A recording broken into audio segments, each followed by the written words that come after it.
Hey everyone, welcome back to another video on the series on Road to 2000. As you can see, last time we ended at 1969 and we won. Like, I didn't feel like recording yesterday, even though yesterday was supposed to be day 4. I just didn't feel like recording, but I still played a bit. So yeah, as you can see, I won a game off camera. I got 1996. So it's 4 being away, and then I had a friend who's like 1400, 1500, whatever, and I was trying to farm him. I was like, oh, this guy's an easy win, he'll boost into 2000, and he played really well, and he got a draw. He was actually winning most of the game, so I'm pretty lucky to have gotten a draw that game. And then he played very well for his rating, congrats to him. And I did lose like 20 rating, which sucks, but then I played another one, I quickly won another one, 1996, and then earlier today, I lost 2 games to the same person. I went from 1996 all the way down to 1957, and then these are from today, and then I got 1-1 and I'm 1977, and this was actually probably one of my best games I've ever played. There was a really nice rook sacrifice, and I think I played pretty well. I'm pretty proud of myself, and I will be analyzing these games today.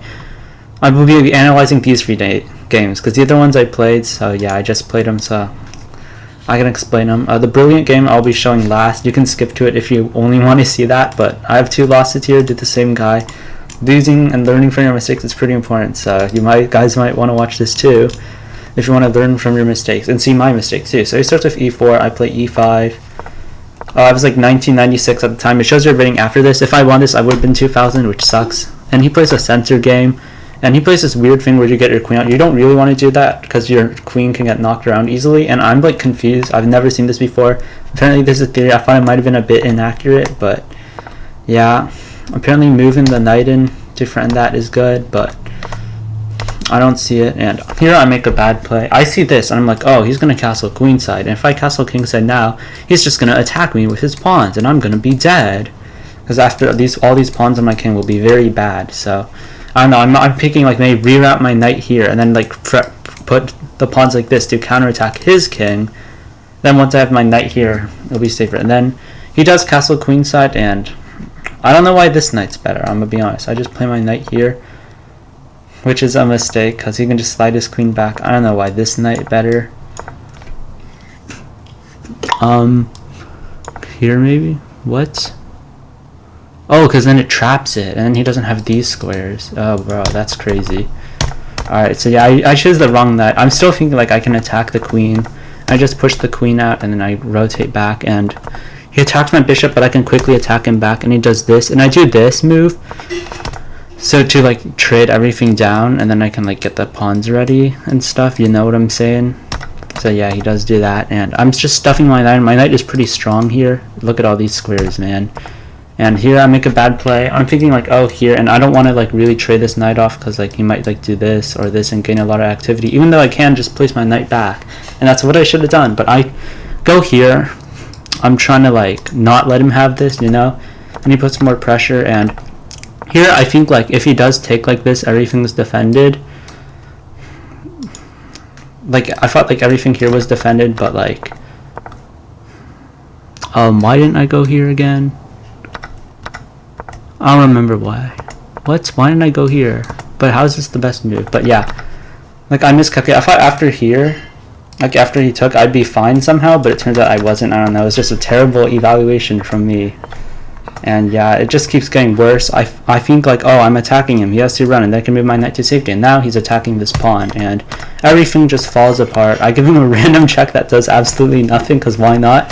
And then he just trades everything down, and he's just completely winning, and I give up. Because, you know, I'm a quitter, hashtag resign. And I had like no time. I just wanted to save some time. Then he offered me a rematch, and I'm always down for a rematch. So I played the English opening. That's my favorite opening. So like, yeah. Then I just play like this. I fianchetto my bishop. Look at the center I have, and he just has that. But it's actually fine here. He strikes back, and oh, okay. So this is actually bad. Usually going knight here is good.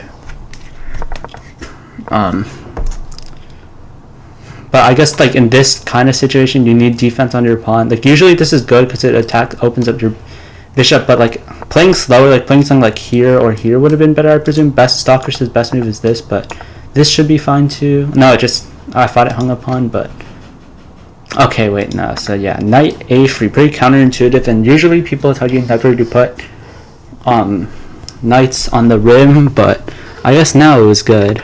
I will be remembering that for future games. Always nice to see when you make a mistake in the opening, you can learn from it. But yeah, he doesn't take advantage of it, so I get the pawn back, and we're just chilling. I see he has a lot of discovered, okay, not like there, but like discovered attacks. Like if he might do that, so I defend this and get ready for Fiancare challenging this bishop. It's pretty bad because this pawn structure is like really weak and doesn't support this at all, and this bishop's, the bishop's fine, I guess. I don't know. It's like blocked off too, but it does like counter his bishop. So yeah, I see that if this happens, why didn't I like this? Like here. I don't know, it seems fine to me. And I could have also went here to defend it more, but I should have done that. Now I see it. I just cowered back in fear, because I don't want to go here, because then he chops and doubles up my pawns. I don't want to go here, because that opens up the A file, so I can't ever move this rook. Look at how active that open file is. And then, like, I don't know, just go back, because maybe going to reroute here this way, or like here maybe. But yeah, I noticed he's like trying to hop like here maybe after this, so I just go here, maybe threatening to go here, opening up this square so he can't like attack this bishop. I defend it more. I guess I should kick the knight out. And here, I don't know why I go here. I guess I'm just like making space for my king, and May threatening to kick it. He goes there. I defend the pawn. He goes there. I defend my knight more, and I'm threatening some weird, maybe discoveries. Like I don't know. This pawn's just pinned, so it's weaker. The entire system's just weaker. So yeah, I do that. He takes back. I took back with the knight, and he goes here. I was just trying to like get my rook in to defend this more, but I could have like went knight there, I guess, supposedly. And here is where everything crumbles down. I just go here. I'm like trying to go here. I didn't think he was gonna trade it, because like I don't know. I thought like the bishop pair would be good, but like it actually wasn't. It was a bad play by me. Because his knight does like look at this pressure he gets on my d pawn. I completely missed that. I did not calculate that. And then yeah, he's just pressuring more and more, and he attacks his bishop too, which is pretty bad. Then yeah, look at how weak this position is. Like I thought if I went here, he just wins a pawn, but I guess that was the best thing I could have done. And yeah, as you can see, I could have made an outpost here, but I did take and gave him. Look at all this activity he gains. Like this pawn's just weak, and yeah, I should have went there, but I didn't. And he takes advantage of my mistake. I completely didn't see that, I'm gonna be honest. And yeah, he's just killing me on the board. It's just a slaughter. And then I resign because my king's about to get mated. It's like in the open here, while my rook is looking real dumb. So yeah, now here comes the really, not really good game, but like, it was, okay, wait, I don't know. I had a really nice rook sacrifice here, and I think it was pretty nice. So e4 is on the board. I play e5. Knight c3, knight f6. It's the Vienna game, and he plays an interesting thing here. He goes g3 to Fianca's bishop. I've like never played against this. I just play c6 because why not? I kind of like making these things where you play the c pawn and to support the d pawn and make a break, so you have a strong center like this. I don't play the Caro-Kann because like I don't like when they get e5. That's kind of weird. Okay, but like, look at this center. Like, come on, these pawns are so nice. Look, even Stockfish is good. You can't deny it. That's why I like playing c6 a lot. And like, it opens up the queen for some attacks sometimes. That's not like why I'm playing it like in this situation, but yeah. But it does like make this side weak, I guess. But whatever. So he does here, threatening my knight and threatening to win a pawn. So I add another defender. And here, I used to like hate these kinds of pawns. Like you think double pawns and on the king side, you can't castle king side isn't that good, but I've learned that in like sometimes it's okay. Like in this situation, like I don't know, I thought it was okay because like I am like these pawns can be pushed and they're pretty strong against this structure, this bishop. I don't know, could go here, but like I don't know, I was liking like here and stuff, and I like the pieces like they're stabilized here. It was really nice, and he just plays queen here. I don't know what this does. I guess it does threaten that, but I guess I should have went here to threaten a fork and defend that at the same time, which is pretty nice, but I just go here to attack the knight. He goes there, and I push it to kick, because like I realized if I kick it, like usually, sometimes it's not that good, because they can just move it, and then your pawn you can't move your pawn back, so you gotta be careful in making these pawn attacks. But I noticed that he can't go here, like to any of these. Okay, why did I go there? He can't go to any, so he has to go all the way back, and then like I have like lots of ideas here to open it up. Maybe even get my queen out here. But I go here.